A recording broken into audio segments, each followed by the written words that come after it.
எல்லாருக்கும் நமஸ்காரம். இது ரொம்ப பெரிய கேப்புக்கு அப்புறம் இன்னைக்கு நான் ஒரு சின்னதாக ஒரு ஸ்லோகத்தை பற்றி சொல்லலாம்னு ஆரம்பிச்சிருக்கேன். இது விநாயகர் பேரில் எல்லாருக்கும் தெரிஞ்சது தான், நிறைய கேள்விப்பட்டிருப்பேன். யூஸ்வலாக எல்லாம் மூஷிக வாகனம் மோதகஹஸ்தா சொல்லுவோம், அப்புறம் கஜானனம் பூத்த கணாதிசேவித்தம் அது சொல்லுவோம். அப்புறம் இது நான் இன்னைக்கு சொல்ல போகிறது அர்த்தத்தோட அதில் உள்ள அழகான வார்த்தைகளை பற்றி பேசுறதுக்காக தான் நான் இந்த ஷார்ட் வீடியோ, சின்ன வீடியோ தான் போடுறேன். அகஜான பத்மார்க்கம் கஜானன மகர்நிஷம் அநேகதந்தம் பக்தானாம் ஏகதந்தம் உபாஸ்மகே. நான் பார்த்தாக்க மேலாப்பில் பார்த்தாக்க ரொம்ப சிம்பிளாக இருக்குது.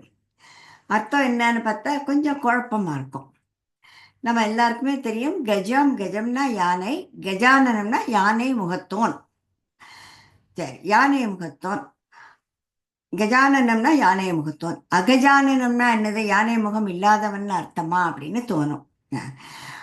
இந்த இந்த சின்ன ஸ்லோகம், இந்த ரெண்டே 2 லைன் தான். அது பார்த்தா ரொம்ப சூக்ஷ்மமாக நிறைய விஷயங்கள் இருக்கு அதில். அகஜானன பத்மார்க்கம். பத்மம்னா தெரியும், தாமரை. அர்க்கம் சூரியன். தாமரை பூவுக்கு சூரியன் எப்படி ஒரு வெளிச்சம் கொடுக்கறதுனால சூரிய உதயம் சூரியன் வர ஆரம்பிக்கும் போது தாமரை மலர்றது இல்லையா, அது மாதிரி இருக்கு. எது இருக்கு? கஜ அகஜானனம். அகஜா அப்படின்னாக்க, அக அப்படின்னா மலை, அகஜா அப்படின்னா மலை மகள் பார்வதி. அகஜா ஆனன மலைமகளான பார்வதியுடைய முகத்தாமரைக்கு சூரியன் போல எது இருக்கு? கஜானனம், விநாயகர். யானை முகம் கொண்ட விநாயகர் அவருடைய அம்மாவுடைய முகத்தாமரைக்கு சூரியன் வர மாதிரி இவர் தாயாருக்கு மகிழ்ச்சியை கொடுக்கிறாராம். அகஜா ஆனன பத்மார்க்கம் கஜானன மகர்நிஷம். கஜானன மகர்நிஷம்ங்கிறத எப்படி பிரிக்கணும்னா, கஜானனம் அகர் நிஷம். அகர்னா பகல் நேரம், நிஷம்னா இரவு நேரம். கஜானனம் அகர்நிஷம், இரவும் பகலும் அந்த கஜானனை, அந்த விநாயகரை நான் நமஸ்கரிக்கிறேன். அவர் எப்பேற்பட்டவர்? தன்னுடைய அம்மாவான, தன்னுடைய தாயாரான மலைமகளான பார்வதி தேவிக்கு சந்தோஷத்தை கொடுப்பவர்.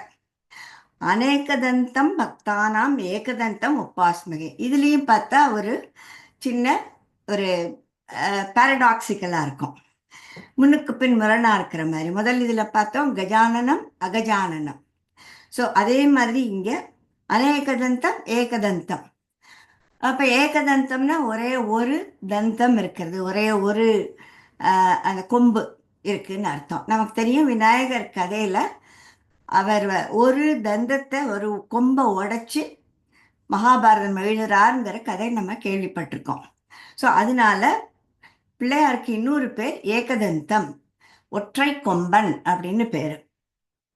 ஸோ ஏகதந்தம் உபாஸ்மகே, ஒற்றை கொம்பனான விநாயகரை நாம் வணங்குகிறோம், நாம் வணங்குவோம். சரி, அப்போ அநேகதந்தம்னா என்ன? அநேகம் பேர் இருக்கா அப்படிங்கும்போது நிறைய பேர் இருக்கா அப்படின்னு சொல்கிறோம். அநேகதந்தம்னா நிறைய தந்தங்கள் இருக்கு அப்படின்னு அர்த்தமா? இல்லை. அநேகதம் அப்படின்னாக்க பல விஷயங்களை, பலவிதமான பலன்களை கொடுப்பவர். இந்த வார்த்தை தங்கிற வார்த்தை கொடுக்கறதுன்னு அர்த்தம். பாக்யதா, பாக்கியத்தை கொடுப்பவள். பாக்யதக, பாக்கியத்தை கொடுப்பவர். ஸோ அநேகதம், நிறைய சமாச்சாரங்கள், நிறைய சம்பத்துக்களை கொடுப்பவரை, அவரை, ஏகதந்தம் ஒற்றை கொம்போடு இருக்கக்கூடிய விநாயகரை, உபாஸ்மகே நாம் வணங்குவோம். பக்தானாம் அநேகதம் அர்த்தம். பக்தர்களுக்கு பலவிதமான செல்வங்களையும் மகிழ்ச்சியையும் கொடுப்பவரான விநாயகரை நாம் வணங்குவோம். அதுதான் இந்த சின்ன ஸ்லோகத்துக்கு அர்த்தம். அகஜானன பத்மார்க்கம் கஜானனம் அகர்நிஷம் அநேகதம் தம் பக்தானாம் ஏகதந்தம் உபாஸ்மஹே. ஸோ அகஜானன பத்மார்க்கம் கஜானன மகர்நிஷம் அநேகதந்தம் பக்தானாம் ஏகதந்தம் உபாஸ்மஹே. ஸோ இது அடுத்த தடவை நீங்கள் கேட்கும்போது இதோடைய அர்த்தம் மனசில் உங்களுக்கு வரும்னு நம்புகிறேன். பார்ப்போம். அடுத்தாப்புல இன்னொரு தடவை வேற ஏதாவது ஒரு ஸ்லோகத்துக்கு அர்த்தம் சொல்கிறேன். நான் பார்க்கலாம்.